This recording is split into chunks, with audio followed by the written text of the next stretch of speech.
Hello, and welcome to this performance. My name is Paulina Haustein, and the title of this performance is Fleeting Fantasy, Ensemble Improvisation on Audience-Given Themes. How wonderful and inspiring to be here. Thank you for organizing this event. This performance that we're about to hear emerges from two motivations. First, to reintroduce stylistic improvisation ability to existing musicianship, and second, to model an example from historical concert culture, improvising fantasies on audience-given themes. We'll do so today in order to engage in an attempt to create a romantic style improvisation following a fantasy form, in which two melodies are improvised on separately and then attempted to juxtapose together following an A-B-A-1 structure. The custom of improvising fantasies on audience-given themes was popular and is well documented when it comes to famous pianists.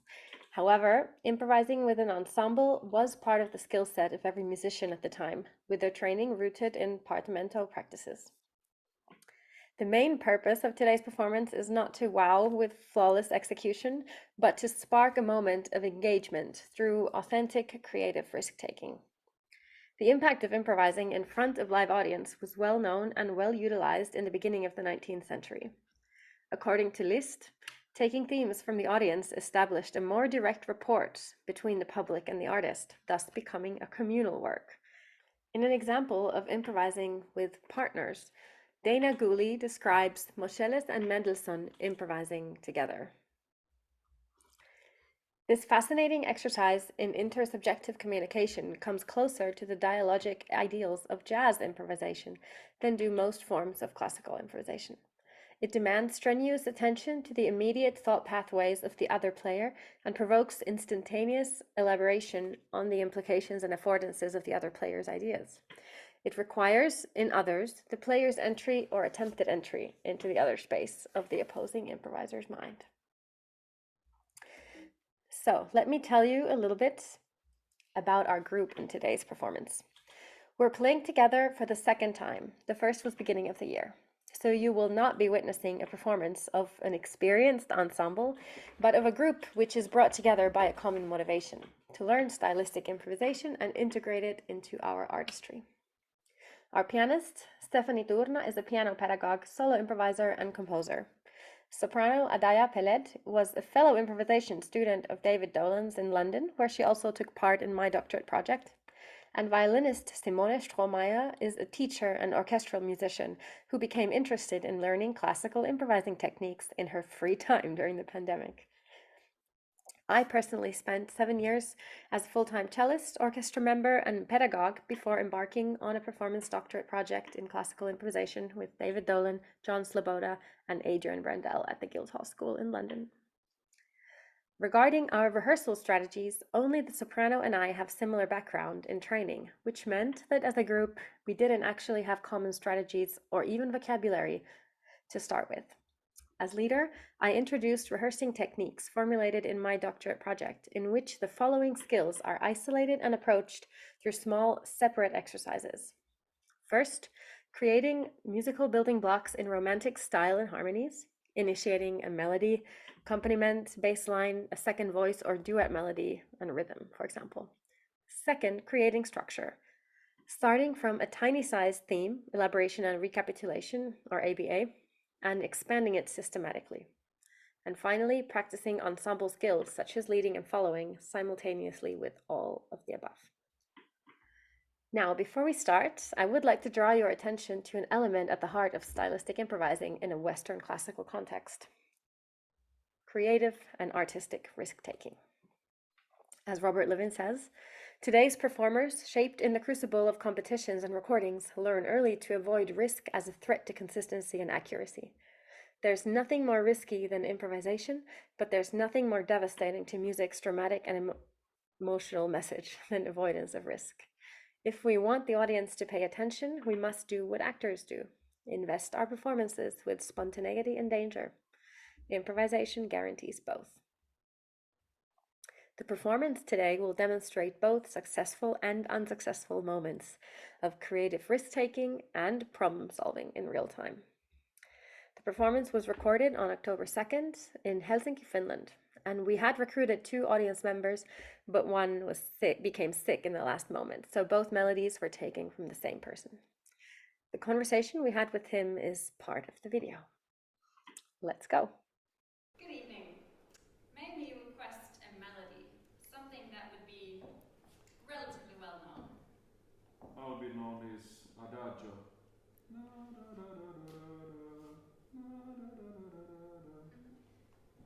Let's try. That's in minor.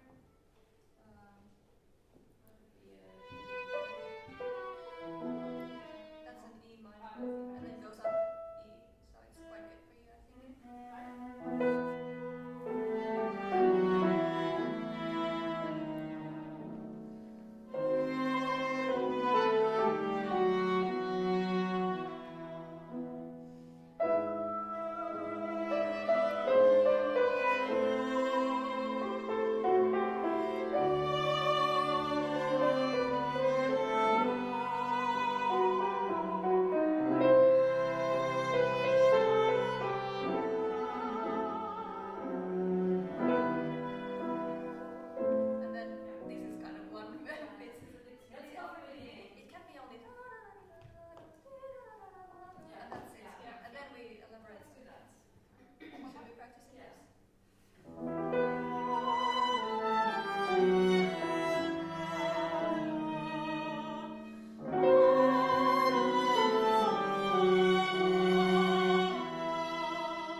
So, with that coda of roaring laughter, as advertised, the performance had indeed both successful and unsuccessful moments of risk-taking and problem-solving. Decisions were made intuitively in the moment, some of which led to magical moments. For example, when everyone arrived together on a new minor tonic after a long modulating elaboration in the second theme of the A section, or in the transition from the B section to the A one, where everyone jumped on board in the cello suggestion to transition with lightning speed. In these moments, I believe if you zoom in, you can also see our eyebrows high with positive surprise. Then we had several moments of oopsies, and different solutions were employed to various degrees of success. For example, in the minor elaboration of the A section, the violinist and I played half a phrase in unison and parallel octaves, which was resolved only to find ourselves in the same situation again a few bars later. As it happened twice, I intuitively decided to accept it as part of the piece and purposefully returned to a similar pattern of unison at least 2 more times, including in the A1 section. 2 or 3 times, the harmonic and melodic movement slowed down or even stalled, especially, I think, in the first A section before we became a bit more comfortable. This was, in my opinion, related to a disconnect from structural key points or weaker moments of structural awareness. And for the same reason, ending sections or even whole pieces appears typically one of the biggest challenges, as it was a little bit in this performance as well. However, I think that should we play together a few more times or even some years, moments like these would likely diminish or even disappear because our experience of each other and the format would grow. This leads me to note that the performance rises from my artistic doctorate research project, which examined the process of reintroducing stylistic improvisatory skills to professional musicians and students, and how these skills could be then taken to concert stage to interact with audiences. And it is this reintroducing and reintegration which was the focus of the project behind the performance. I would have loved to play this piece live with all of you, as the conversation beforehand would have given us a better feeling of you, the audience, and we would have gotten to know you a bit more, as well as having more ideas to work with through the kinds of melodies that you would have suggested. In a concert situation, I typically ask for 3 or 4 melodies before choosing, and we pick the ones that appear most inspiring in the moment. This way, the reactions and responses from the live audience actually play a big part in what we're doing. For this slightly contrived situation, we had the same audience member give us both melodies. And the performance you heard was take 2 out of 3. And it appeared that once both we and the audience member understood what was going to happen, this person also became quite excited and enjoyed the process of coming up with melodies, which immediately inspired and fueled us in return. So I hope we get a chance to chat, and thank you very much for your attention and for listening, and I look forward to your questions or comments. Thank you.